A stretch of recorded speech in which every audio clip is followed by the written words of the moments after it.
If you've ever wondered how business owners deal with adversity, on this video, you're going to find out how. So Andy, last time we spoke, we talked about the discovery call, and you gave everyone some very useful tips on making that call with the business owner more effective. But I want to change track to something completely different, which is adversity, because every business owner has challenging situations. You know, whether you're new in business or you've been in business for 30 years, everyone has challenging situations.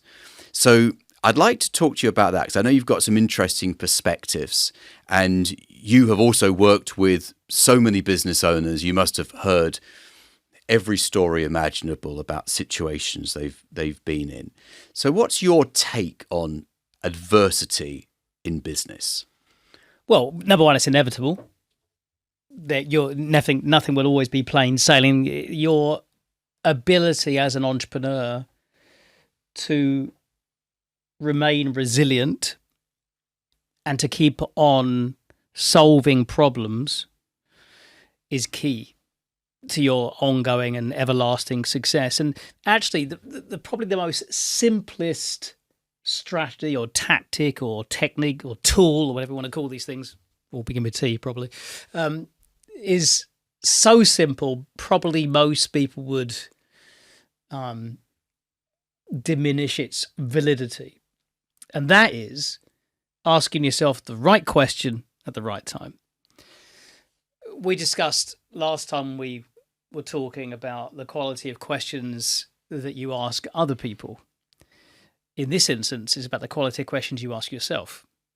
Because when adversity happens and you have an adverse conditions, could be many different things, but as a business owner, often tied to money, then you can get into an emotional state that means you actually ask yourself very bad questions, like, what's wrong with me?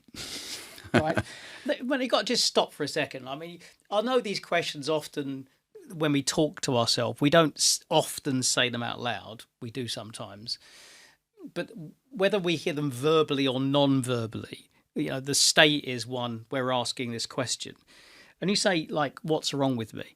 Well, interestingly, the human brain is a little bit like Google, in that if you type a question into Google, it will bring you back an answer. And it will give you several answers. And all the answers are references, from want of a better way of putting it. They are sometimes the little thumbnails with video information to watch. Sometimes it's text information. Your brain works in exactly the same way. So if you feed into your human Google, what's wrong with me? Well, your human Google will come back with an answer. It will tell you all the things that are actually wrong with you. And you'll focus on, well, because I'm not very good at this and I'm not very good at that. So what happened is, you've just said, what's wrong with me, which is the question. And your response is, because I'm not very good at this and I'm not very good at that, which means you've now changed your question, has become a statement. And the statement is a statement of belief. Now, for the belief to be true, it has to be backed up with evidence. So now what you'll get is all images in your mind that remind you all the reasons why you're no good at that and you're no good at this. So now you sent yourself into a spiral. I mean, you've got into more. You essentially have made the problem worse, because the problem isn't the here and now, one little individual thing that needs to be done to be solved. It's now become an identity issue.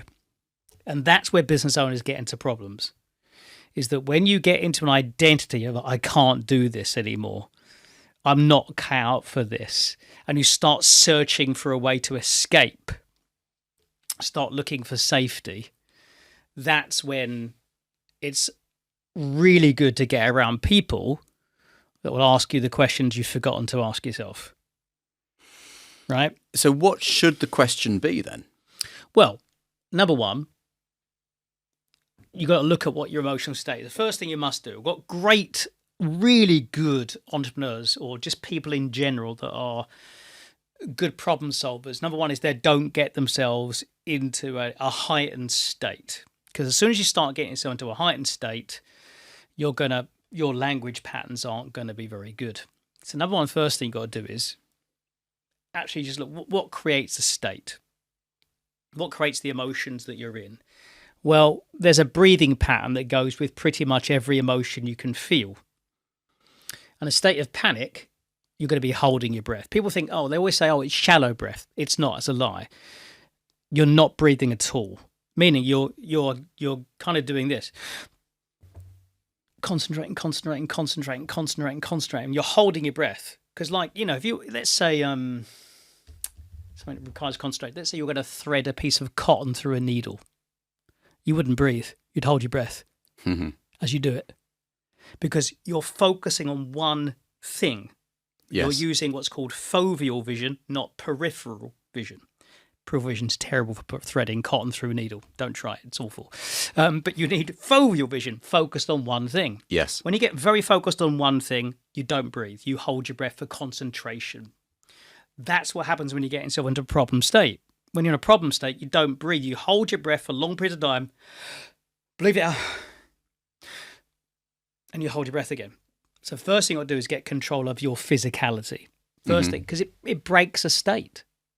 And you've got to condition yourself to do it because it's outside of your awareness. You've got to know this in advance. So you've got you've got a mechanism for when it comes up. It's like, because you're going to start thinking first. Always think physicality first. Before you think, be in the right state to think. Yes. Because if you're not in the right state, that your pharmacy, your physicality will override thought. Right? Just the way it is. So get control of that. And once you're in a calmer state, you probably want to ask yourself solution-based questions or things that come at the problem from a different angle. So one could be like, okay, what's actually really good about this situation? What is good about this situation? You might say, well, nothing. You go, what could be good about this situation? Right? What is this situation telling me that's good for me? How can I solve this problem easily? Who has the answer to this question? Who do I know that's been through this already that can give me great information right now that can assist me and help me? What small action could I take right now that would begin to solve this problem and be a cause set in motion? These are just some of the questions off the top of my head straight away, but they're all who, what, how questions. Yes. They're not why questions. Try to avoid a why question. Why is this happening? Because you're an idiot. It's not, you become a why, it doesn't really work very well. So how, who, what, where, these are great type of questions to ask. And again, if you can, as an entrepreneur, if you condition yourself in advance, that you always have a set of, in the same way you have when you're trying to do a discovery call like we spoke about last time, you've got a set series of questions. You need a set series of questions for problem solving. Otherwise, you have to make it up on the fly. Yeah, that's very interesting. You don't do that when you're having a discovery call. You always have a series of questions that might be fairly generic that can be customized to every situation. Why wouldn't you do that for your mom? Why wouldn't you do that for yourself? Why would you leave that to chance? Why would you not set up a series of questions? So you're saying you should have a series of questions for dealing with adverse situations? Yeah, because it's going to come up. Interesting. So why would you leave that to chance? Why would you not be prepared for that when it happens? So when this happens, first thing I'm going to do is I'm going to breathe deeply for 5 minutes and do nothing. I'm going to dig deep into myself and breathe deeply. You get a really bit of bad news. Someone's just died. This gets inevitability. Why don't you get prepared for that? When you first know someone's died, what are you going to do? First thing I'm going to do is I'm going to spend 5 minutes breathing. Second 5, and I'm going to spend the next 5 minutes expanding my love for this person and remembering all the times that we shared together and felt great. I'm going to do all that first before I do anything else. Because I know that's going to happen, so why don't I think about it in advance? Otherwise, I have to think about, and I'm going to be guided by the whims of now. Yeah, it's going to be a knee-jerk reaction, isn't it? Correct. Yes. So putting this into a business buying context, there are going to be deals that don't happen. Right. Deals where the seller pulls out, deals where the seller wants to renegotiate. There's going to be disappointment. Right. So I suppose disappointment is one of the negative feelings that any business buyer is definitely going to experience. Right. So what's your process for that? What's your flow diagram for that? Right. Have a process for that. Otherwise, there's no learning. Mm-hmm. You re-experience it again, you feel shit again 2 weeks later. You're not learning it from the process. There has to be a debriefing process, but that debriefing is one of beating yourself up or beating the client up for being an idiot. It's one of just looking at things objectively and saying, okay, what could I have done differently here? What question could I have asked that would have changed things? Mm-hmm. What could I have said? You've got to ask those questions, because over time, every human being should evolve, right? That's just nature, right? We should get better at anything we spend a long time doing. But, nobody wants to spend 10,000 hours becoming a master at something, right? It's too long. You have time. How do you accelerate the 10,000 hours? The answer is feedback. Buying a business is just so rewarding, and I put together a free training showing you exactly how I do it. If you look in the video description below this video, there is a link. You click the link, you're taken through to the training, watch the training, and I'll show you exactly how to buy a business successfully. Get feedback quicker, so you get to... So this ties in then with the saying that you are the average of the 5 or 6 or 7, depending on who said it, people that you spend the most time with. And if you spend time with people who tell you that you can't do it, tell you that, why are you taking that risk, and don't you want an easy life, and why are you putting yourself under so much stress, then you probably talk yourself out of it, compared to the business buyer who surrounds themselves with people who already bought businesses, and those people drag you along and pull you up. Any thoughts on that, or any experiences of that? It's just their ability to ask the right questions. I come back to the same thing we said earlier, is that you just said a minute ago, I think, why do you want to spend your time doing that? Why do you want to do that? Why do you want to do that? These why questions. Yes. From an inexperienced person who's just really trying to make you, not necessarily trying to pull you down. That isn't it. They just don't have a concept of how best to support that person. Yeah. Now, why would you want to do it anyway? It's like, it doesn't matter. That's not them trying to be nasty. It's just they don't have a better mechanism of what you actually need. They don't have a positive framed mindset. So they're going to ask you questions where essentially it's give up. Or, why, it's okay, it doesn't matter. Who cares anyway, that kind of stuff. But whereas a good entrepreneur, or someone who understands more about this, is going to ask you better questions. So, well, okay, what could you have done differently? Yeah. Your geese and they're not why questions, are they? Your best mate you went to school with, for example, your best mates because you went to school together. You may be on a different pathway now. So you're connected because you went to school together, for example. Or your sister, for example, who you grew up with, or your brother you grew up with, but you're effectively very different, even though you spent the same time together. Of course you're going to be different because you've all, he got the label of being this and you got the label of being that, right? So, you're different. So you spend time with those people because, that's it. But just you got to compartmentalize who you get advice from, right? Mm-hmm. I think you've got 3 peer groups you need to have. Most people don't have 3 peer groups, but I think you need 3. You need a peer group of people who play the game below you, which means their results are different to you, for example. And those are people you can, if you choose to, you can help and lead. You got people who play the game at the same level as you, right? So there's people who are on the journey together, your peers, if you will. And those people you can laugh with because you're just having fun. And then there's people who play the game above you, and they're people to learn from. My question is, how much time do you spend in each of those categories? If you spend all your time with people who are below you, well, you're the top of the tree. Congratulations, well done. But there are other trees. And how high is high, right? And it's also quite stressful because if you're always the top of the tree, then, you have to lead, which means they're always looking towards you. You don't ever get to be led. If you spend all the time laughing, great, you're having fun, but are you growing and expanding? Are you being stretched? Are you contributing and giving back to people below you?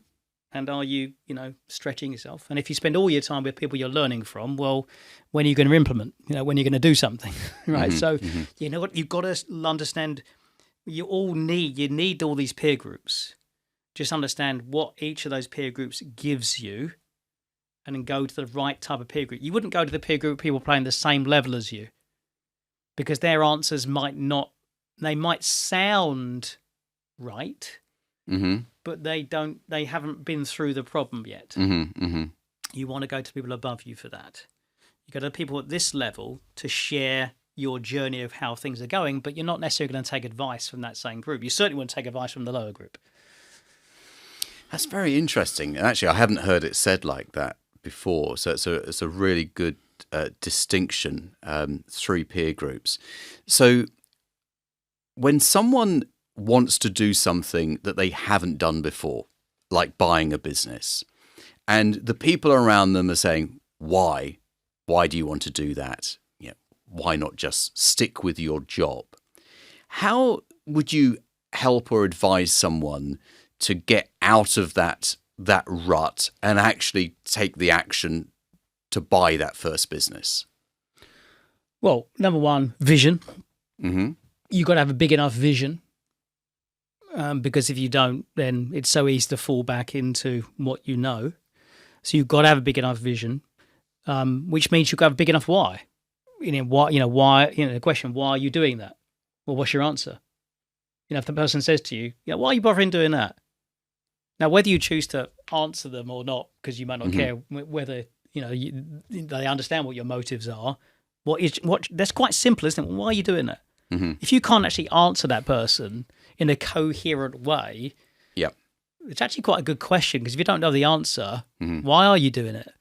You should know. And if you haven't got an answer, you might actually start to believe that they could be right. Then, in fact, why should you be doing it? Because you haven't thought about articulating an answer. At the very least, if you articulate an answer back to them, you're creating a tension. You're not just rolling with their opinion. You have one of your own. Yeah. Remember that those people who are saying that's you could imagine those people are your own inner voice. Mm-hmm. Imagine that's your own inner voice inside your head trying to pull you away from doing those things, because actually it is. Those people, from a metaphysical point of view, they don't really exist. They're a figment of your imagination anyway. They're your projection, if you like. So they actually provide quite useful context. It's to remind you, in essence, what they're going to ask you the difficult question. It's like in a company, you always get the difficult employee. You need them. The mismatcher, the idiot nobody likes, the one who speaks up and talks shit. Actually, they can be quite useful. Whereas everybody else is a yes person. This person says, hang on a minute, that's bollocks, right? It's quite useful to have that person. If I ever go and speak at a corporation, I always want to interview at least 5 people in that corporation that represent who might implement my advice. And I want at least one of those to be that nay person. Okay. Because they're going to tell me stuff nobody else is going to tell me. And I need Interesting. So that remember, there's no mistakes in the world, right? For every 1,000 Jonathan J lovers, there are going to be 1,000 Jonathan J haters. Oh, I know. And 1,000 people in the middle who don't give a shit either way. Yeah, exactly. So the point about that is that you're always going to have middle. You're going to have followers and non-followers, we say, and that's important, because your non-followers, guess they're a counterbalance. Mm-hmm. You can't, if you try to convince the person over here, the non-follower, you try to convince them to become a follower, you've got to take a follower and put them into the non-follower category. Mm-hmm. And you're going to dilute things, because if all your time you're justifying why to this person why you do things, it's affecting you. You've just lost a sale over here for this person you weren't paying attention Interesting. to. Yes. So, those people will keep your feet on the ground, those naysayers. It's impossible to spend time with only positive people. The world doesn't create, the world hates imbalance, right? So nature hates imbalance. It's just, you've got to recognize over here, when you're in that category of naysayers, for example, don't feel the need to be validated by them. You have to validate yourself and know your own path. Interesting, and I think many people would agree that the biggest negative influence in most people's lives is social media, to some awful extents in some cases. That social media can be very damaging to people. Sure. I imagine that you're pretty active on social media. Mm-hmm. how do you deal with negativity? When buying a business, you need a great lawyer on your team. So why not use mine? His name is John Andrews, and his details are on the screen. And when I use ads, so, that's, an ad isn't even a post from me to an organic audience. It's a very, as much as we would like to believe it's well targeted, it's going to go to people that aren't a good target, and they're going to say all sorts of things. And that's fine. You've got to sort of, once you understand the concept of how important it is to have that, once you learn to accept it, you don't get attached to it anymore, right? You get to a point where you don't need to turn this person around. Because I remember when I first started doing it, I was answering everybody back. Right? And you want to go, you twat, you don't know me.